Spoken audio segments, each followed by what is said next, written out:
How's it put? You okay?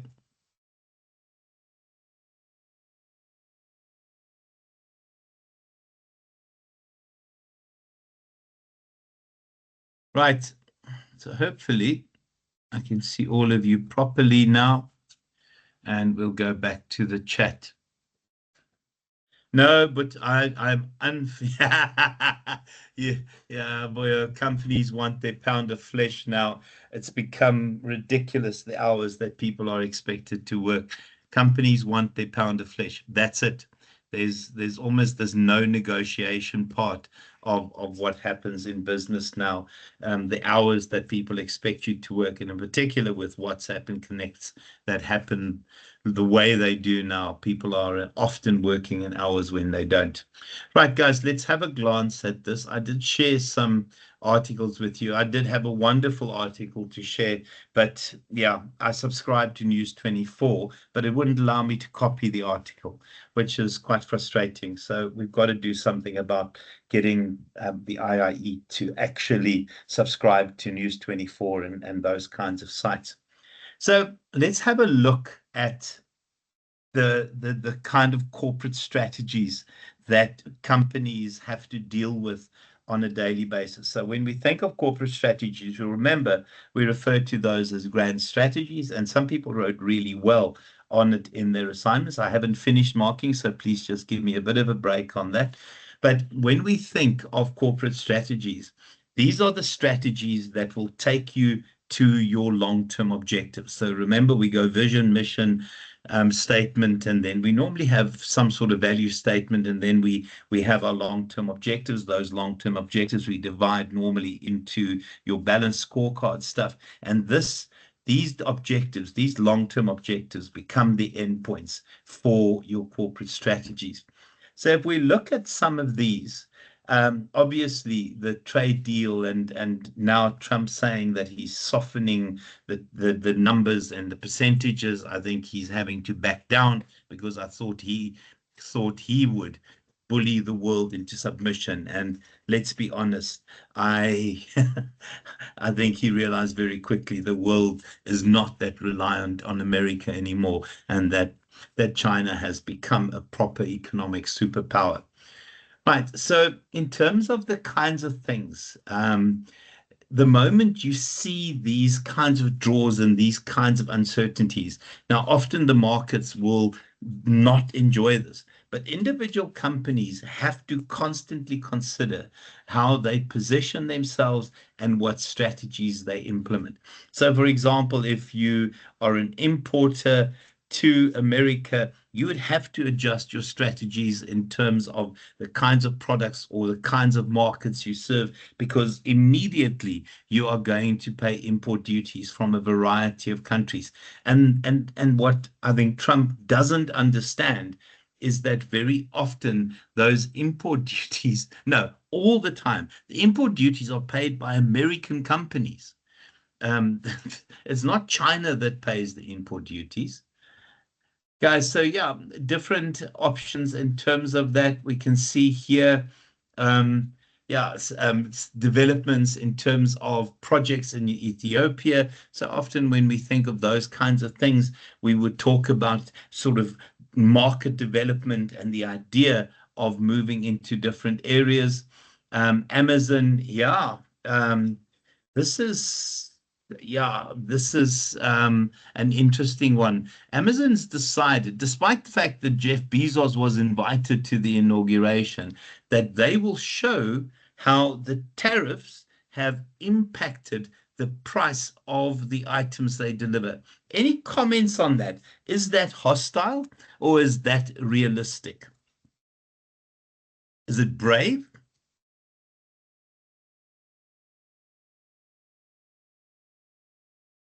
Any comments on that one?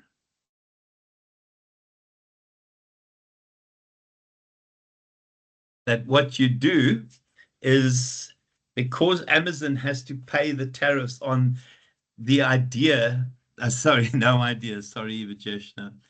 Amazon has to pay the tariffs on the imported bits that they bring in from other countries that they then distribute.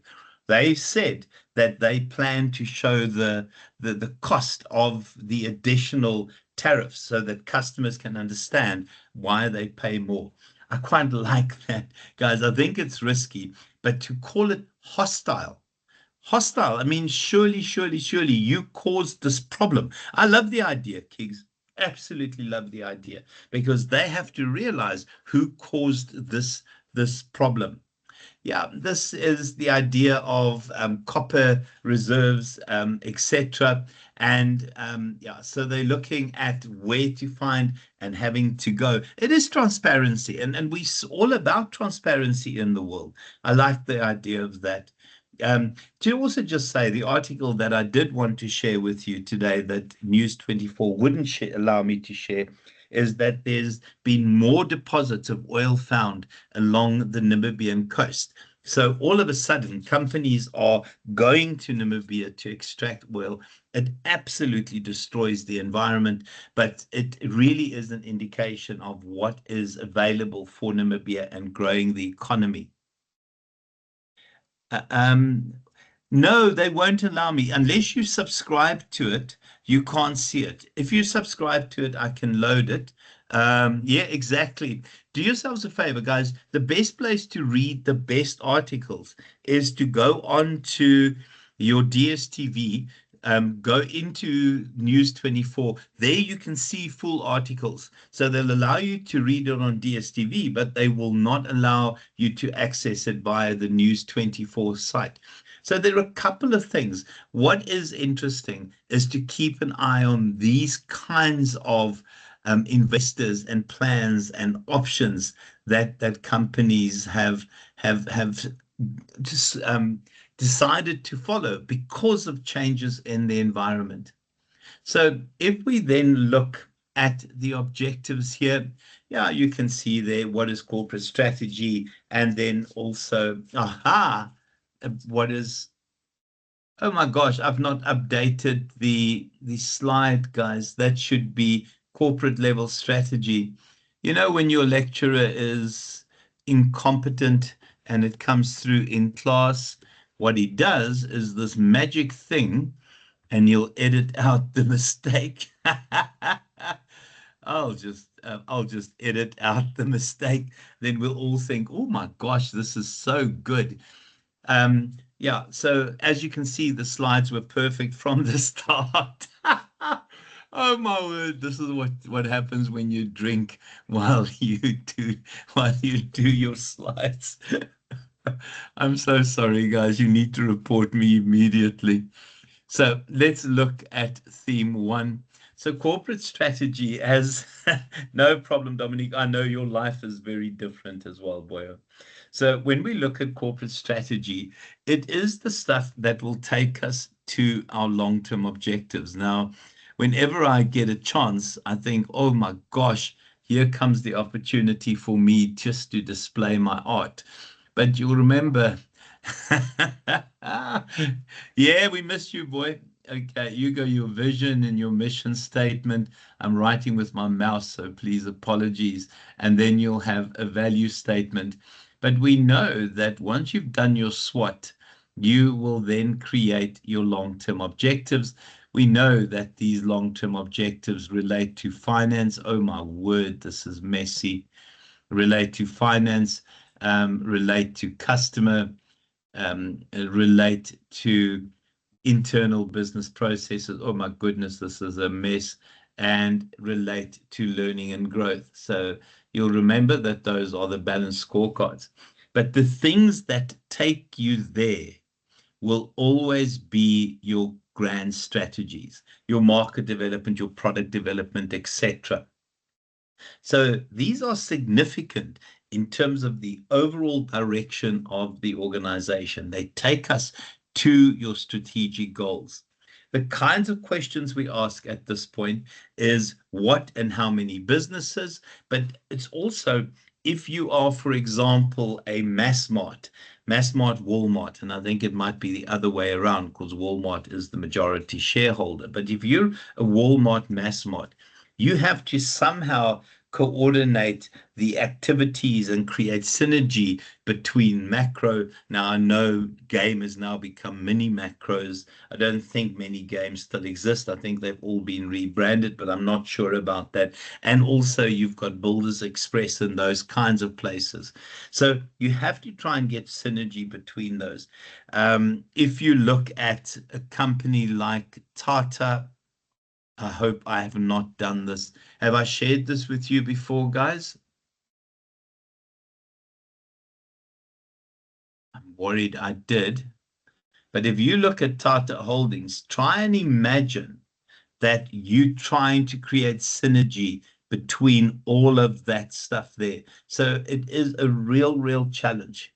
So what we see is, I won't go into detail, is that we have our growth and defensive strategies. I would have done it obviously when we did the assignment. So in terms of the kinds of things we look at is what businesses, what do we specialize in, the competencies that we require. And then remember, your business little strategies will always be those generic strategy of low cost focus, and will always be differentiation in whatever combinations of those you use. So in terms of the strategies, and remember, guys, trust my slides. Even for your exam preparation, you have to trust my slides. My slides are bloomin' good. I promise you, my slides are really good. So you can see the different options, your growth strategies. One of the mistakes that people made in the assignment, and we need to avoid this in the exam, you can't claim that the strategy that you're adopting is a growth strategy. You need to isolate. Is it organic? Is it market? Is it product development? Is it diversification? Is it integration? So please make sure that when you write in the exam that you don't just say, I'm adopting a growth strategy. Now, we'll do proper exam prep to avoid this kind of headache when we get to the exam prep.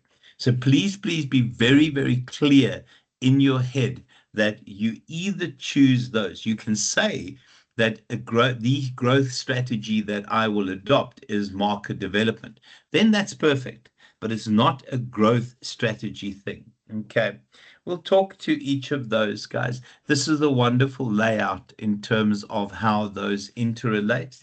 And then obviously, I don't like this idea of managing the end game. Okay, divestiture, because a lot of this could be turnaround strategies where you avoid the end game. So it's not the best depiction, it's not the best description.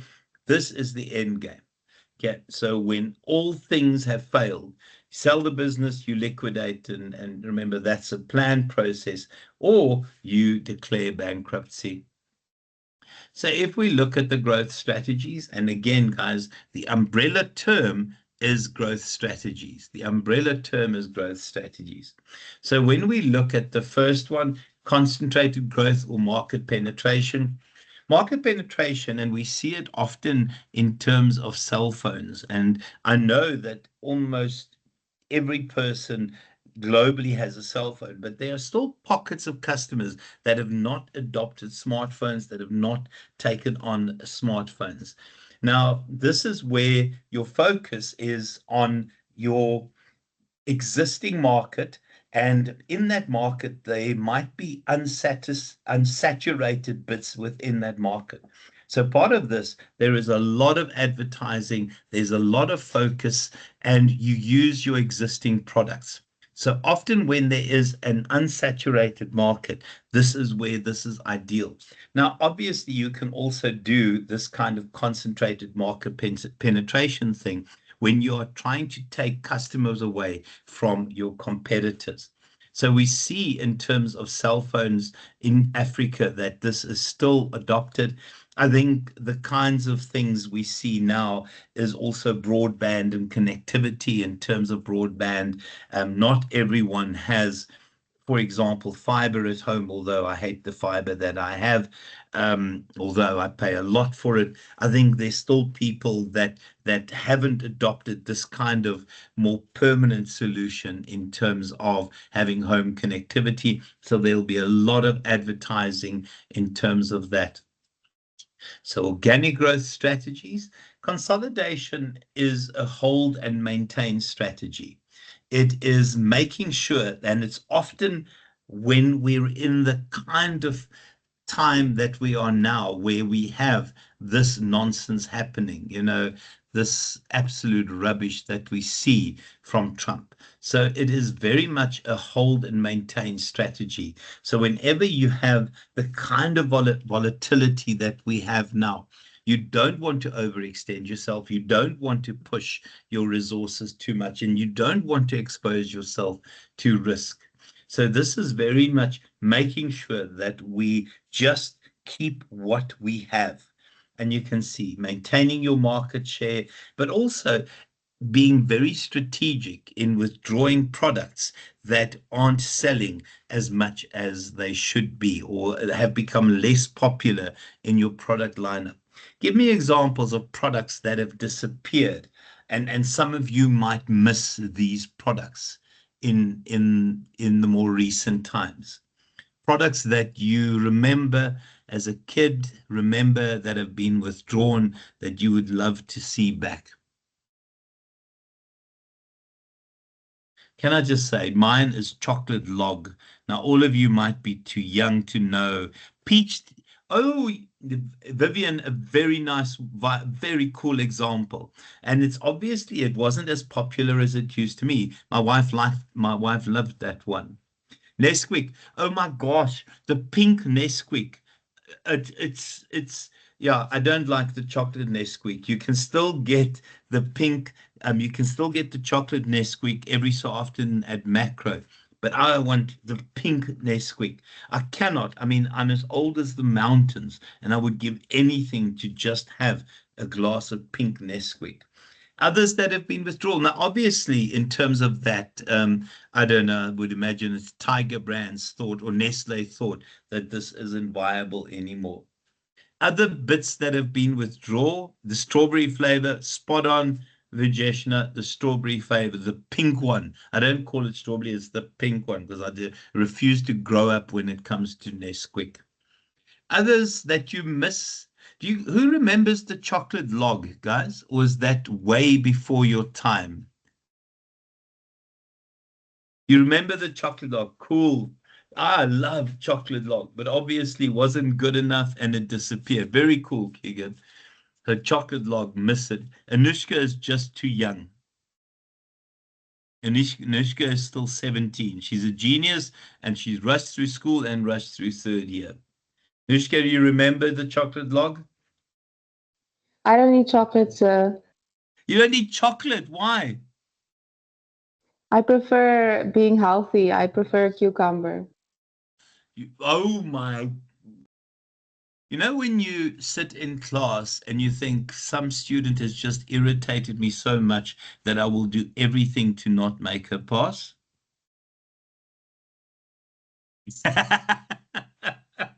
I'm allergic to cucumber, Anushka, completely. So you prefer cucumber to chocolate? Very No, I'm impressive. just pulling your legs. I don't eat chocolate logs, but I do prefer Lindt. You prefer lint. Okay. Cucumber. I'm allergic to cucumber. It gives me the most insane heartburn. So I don't touch cucumber whatsoever. Don't worry, I wasn't gonna fail you, Anushka. Eat your greens. Oh no, I eat my greens. I eat my greens.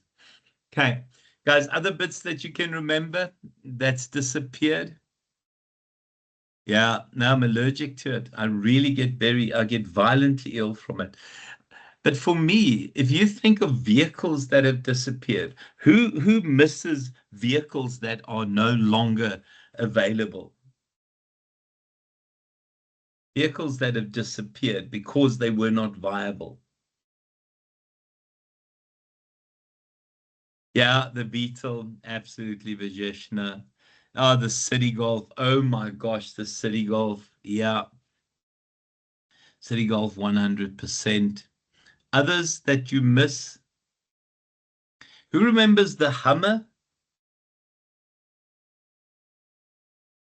Yeah, absolutely. Who remembers the Hummer, guys? So the Hummer also disappeared because it became, yeah, irrelevant in terms of, I think it's Chev's lineup. And we see, and also Citroen only has two variants. The other one that is interesting, guys, that is consolidated properly is Alfa. Alfa Romeo. Now, the rule about Alfa is you have to drive Alfa once in your life. Um, it's part of a ritual that you go through in terms of growing up. So if you haven't driven an Alfa before, please make sure that you go through the normal ritual and grow up properly. Okay. But it's interesting. They've now consolidated into very, very few products. And it is part of that kind of consolidation. So they have a couple more, but in terms of newer ones, they are really reducing the numbers out there. I mean, that's a thing of beauty to just say, guys. Oh, Toby wants to help me. Okay, anyone driven an Alpha before?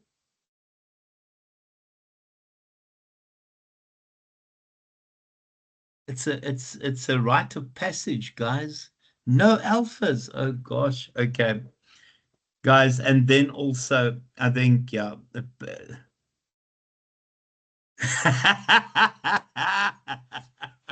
Well, I'm 61 and I haven't grown up, so I don't think graduating means growing up. It really doesn't mean growing up. But we should do that. But we should do that. Okay. So other growth strategies are these guys. Market development. So we've seen companies, South African companies in particular, that have grown significantly. Nando's reached market saturation and went overseas, in particular, went to the UK and have become a very popular brand in the UK. I would have spoken about some of these examples, guys. Standard Bank has gone into Africa. Most of the banks have gone into Africa. Checkers has gone into Africa. Companies that examples from your side of companies that were successful in South Africa, reached market saturation and then went overseas, went into new markets. Can also just say it could also be a small company that had been a regionally based company that go national. That's also market development. Any companies that you can think of, South African companies in your trips overseas that you thought, oh, I know this thing. I know this brand. Netcare certainly has done it. Southern Sun certainly has done it as well. Any others that you can think of? South Africa. Spar, sir. Spar. Spar, yeah, Spar is everywhere. Where did you see it, Anuska? In China, sir. Are you in China, Anuska? Not right now, sir, but I was a few years ago. Okay. Okay. What did you do in China? I was teaching English, sir. Very cool. So you're back. You're not going to do that again. Maybe later, sir. I'm Was it trying to worth finish it? this degree. Yeah. Was it worth doing? Yeah, I really like the culture. Oh, it's amazing. Yeah, people who have worked there love China. Absolutely love China. Wonderful. Okay, guys, Spar is an interesting one. Yeah. So, guys, also product development. So this is, and we've got to be very careful, guys. This is modifying or creating new products, but it is in a current market. So please don't see this as diversification. So the moment we have product diversification, we will create brand new products that are related to these products. Product development, I mean, I always think of Mr. Price. Hold on a second. And I love it when I take my glasses off and I think I can actually see what's going on, that miraculously that I'll be able to see.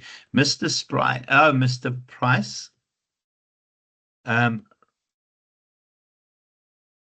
it's the Price running shoes. Am I going to be able to get them open?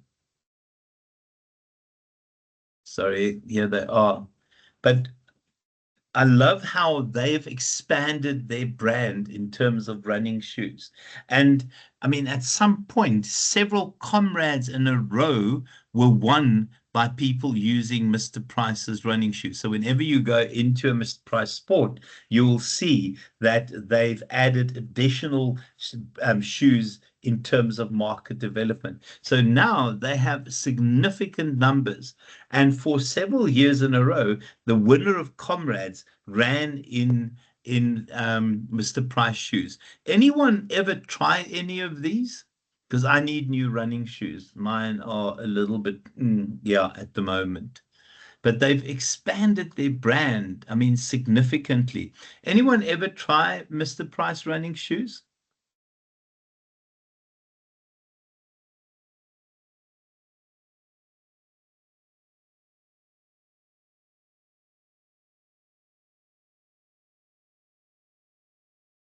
Ah, come on.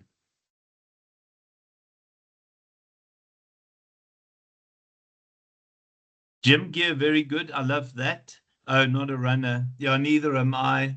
Please don't think that I'm a runner. It is absolutely amazing, Ilse. It is really, Mandy, it's wonderful what you get in terms of school apparel. Um,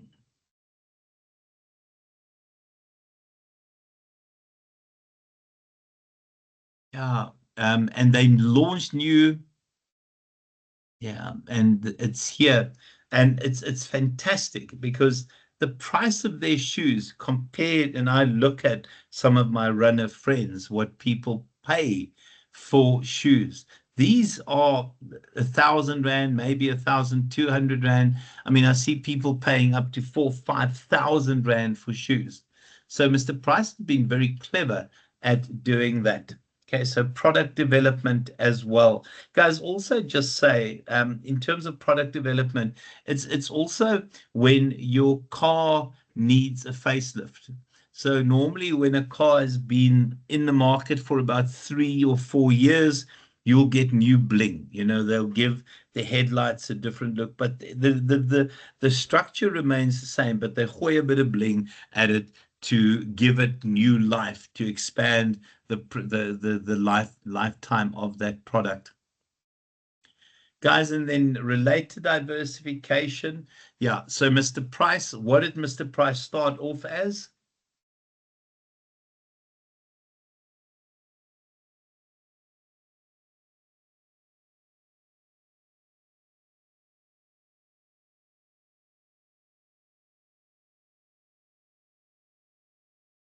Remember, they were a clothing store.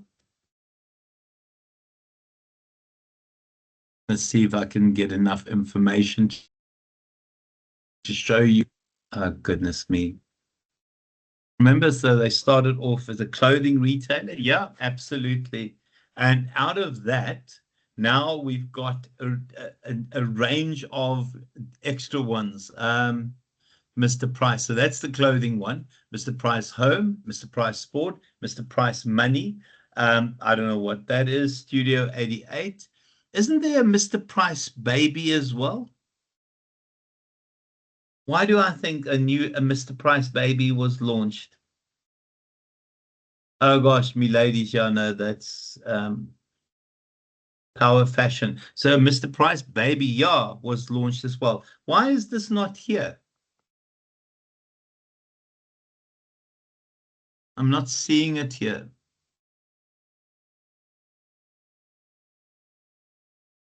So that's a nice example of related and unrelated diversification. I think furniture would be unrelated, baby would be related.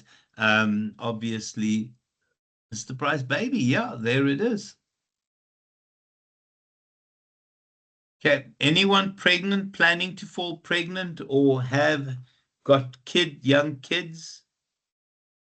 Sleepwear from 149 Rand 99. Active sets from 149.99. Winter looks from 159.99. So it very much is a related diversification from the original, but they've also got unrelated diversification. So Mr. Price, Mr. Price Furniture certainly would be one of those as well. So here you move away from your core business, but the core business is related diversification, Mr. Price normal, and then add Mr. Price baby. I also think Mr. Price sport is related because, yeah, I suppose some of the elements there, but they've got a lot of sporting clothes. So yeah, you can argue either. Guys, and then integration. Now remember, we have forward and backward and horizontal integration. So in terms of that, oh my gosh, I get so excited I can draw again.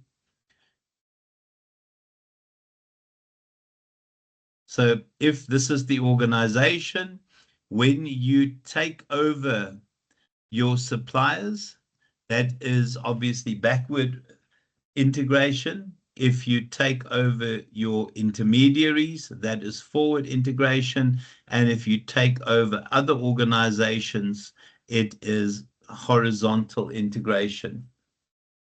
Maybe I'll put a picture showing that. So yeah, there are lots of examples, guys. My favorite one is, remember, Geely purchased Volvo in a form of sort of horizontal integration. So purchased Volvo. And then what they also did is they purchased a large number of car part manufacturers in Australia as part of a backward integration.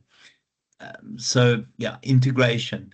We've seen examples of companies that open factory shops, for example, as parts of forward integration as well. So in terms of the idea is when we look at horizontal, yeah, you use your cash reserves to take over, but it's often about making sure that those are complementary or additional skills that you require. Remember, a lovely example of this is, and this is a long time ago, so my apologies, but Audi bought Lamborghini so that they can steal some of the Lamborghini tech in order to introduce the Audi R8. So the Audi R8 was only possible as a consequence of Audi being in a position where they could actually purchase Lamborghini. I mean, there are lots of examples like that, obviously. And then in terms of any other examples of companies that have taken over competitors in recent times from your side?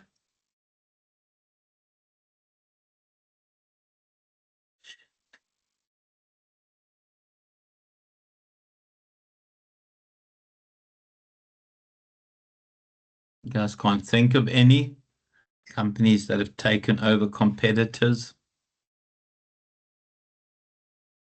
Okay, guys, and then vertical integration. Now, either purchasing your supplier or yeah, opening a factory store, opening your own website. I see that USN now has a website that you can buy directly from them. The other one is Future Life. I see Future Life now has a website that you can order directly from them. Anyone here eat Future Life?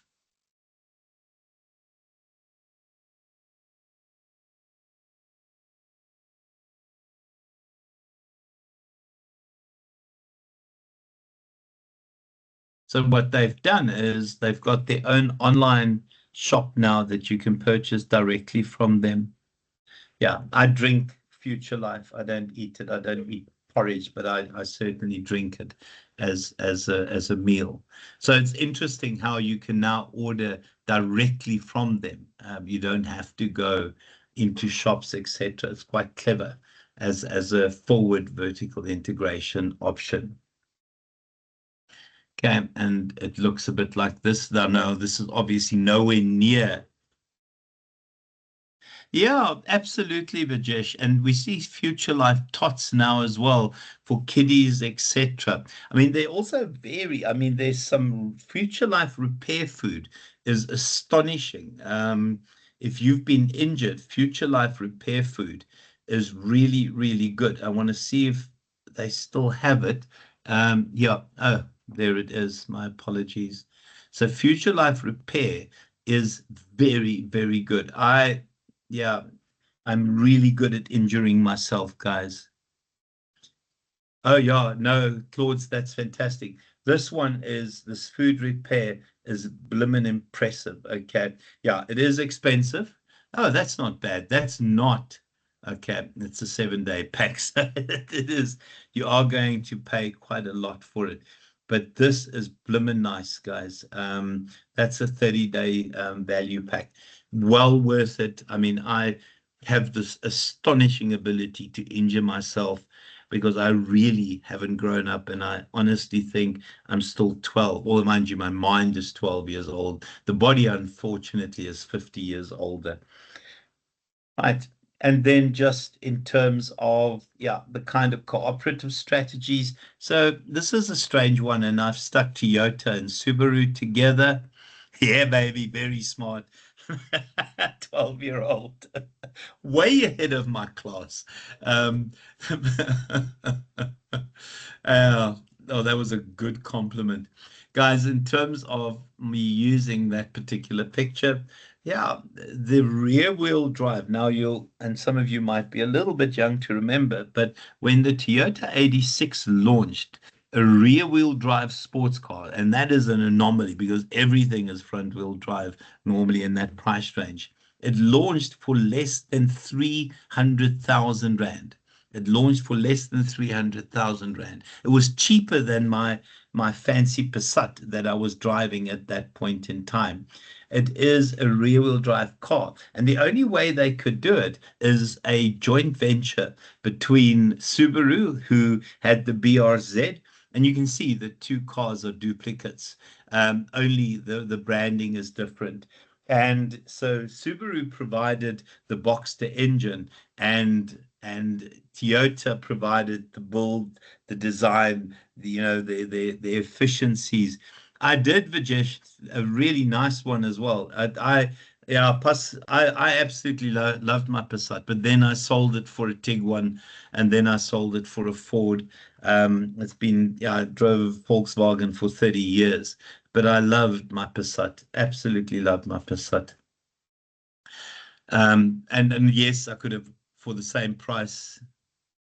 I could for the same price have bought a BMW 3 Series, but that's not the point. Okay, so you can see there, and those happened as a consequence of a joint venture. To just say, guys, now Toyota owns a majority share in Subaru, though. Guys, and then you can see joint ventures. Yeah, I think the key thing in terms of a joint venture is that you set up a separate organization, and people contribute different things to it, whether it's skills, whether it's sharing in terms of manufacturing facilities, and it's often done, and that's why Toyota and Subaru did this, where they essentially couldn't do that kind of creation on their own. And they attract partners. And I think it's about the multiplicity of skills. And there are a range of things.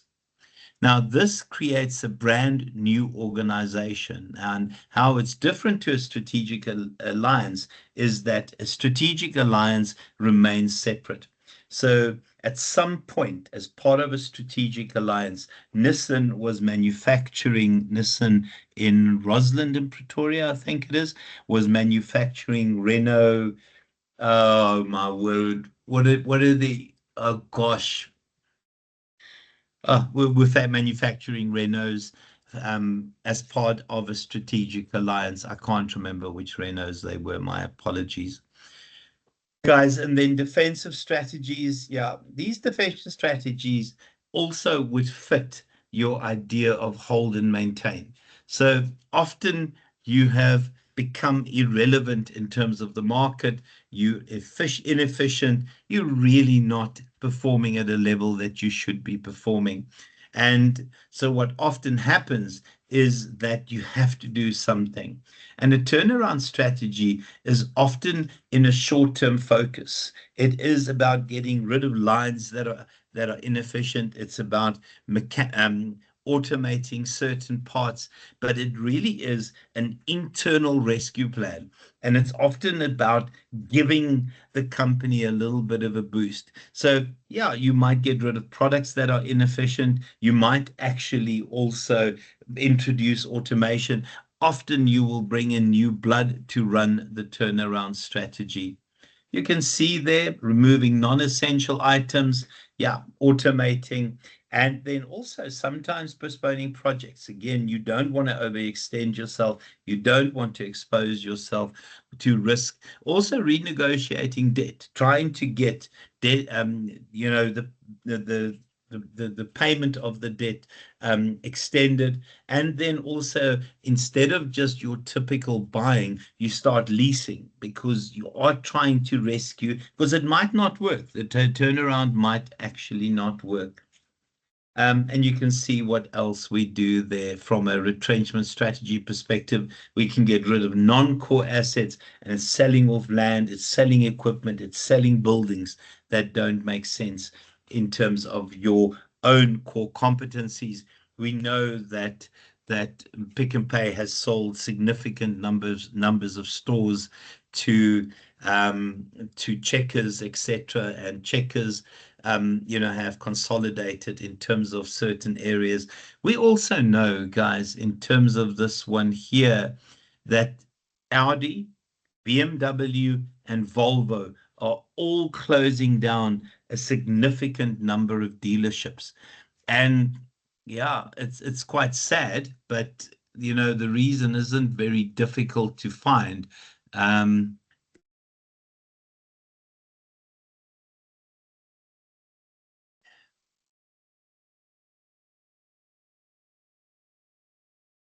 Sorry, this I can't type fast enough.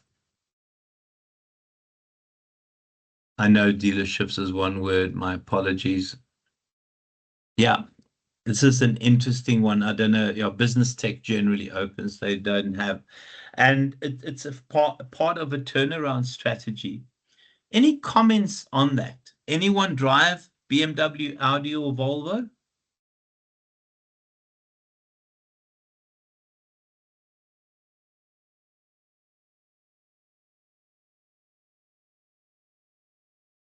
Egan, you look like the kind of person who's a BMW guy.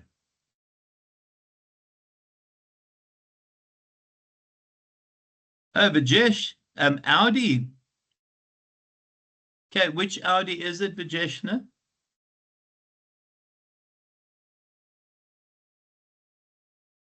It's an old one. Audis don't get old ever.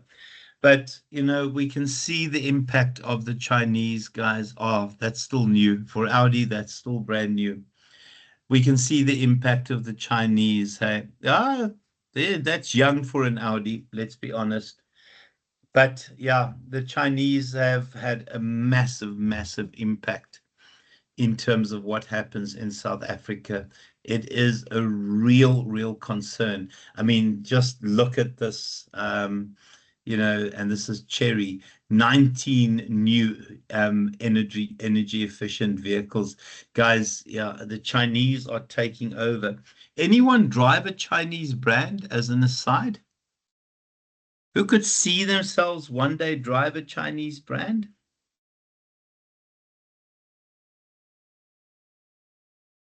Guys, I don't drive one, but I can see myself, and this is coming from a Volkswagen 30 years in a row driving one. I could see myself maybe moving to a Chinese brand. I mean, my car is brand new, so it's still a while before I can consider getting another one. Cap and turnaround strategies. And then recoveries, yeah, essentially looking at the quality and highlighting that, again, bringing in automation, guys, and then also revenue growth. I think often it is about growing sales, and it is about dropping prices, serious marketing, getting your name out there. And then the sad side of things. And if you look at, yeah, I hate doing this because it really is quite depressing. But if you look at this,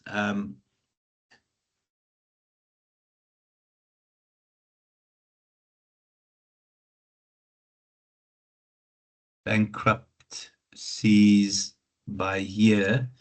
Hopefully this is South Africa. I don't know if it's going to give us South Africa.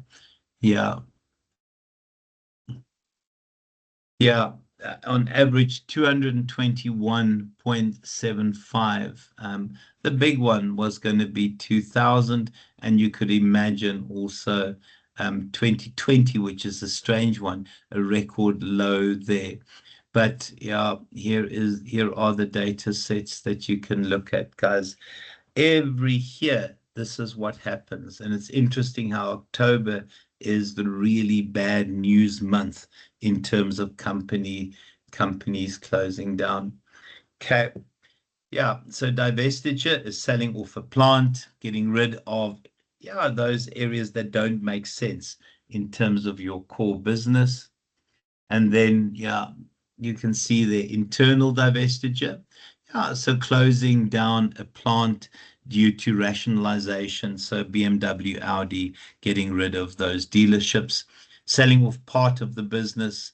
We see that Checkers and Pick and Pay in particular, have sold off a number of stores that have been taken over by Checkers in particular. You guys, in terms of your will be doing Checkers ShopRite. Are you doing wool this year or did you do it last year? But the one thing that would have come out of your wool project is how impressive ShopRite holdings are. Yeah, and they're very impressive. Getting rid of assets, guys, focusing on niche markets. So we know that Citroen, for example, is in South Africa and will only sell you two options in terms of their SUVs because South Africa is such a massive SUV market. I'm just going to finish the strategies, guys, then we'll call it quits.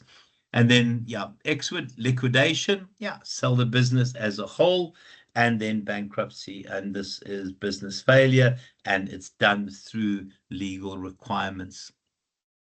I'm going to stop there. Any questions, any comments?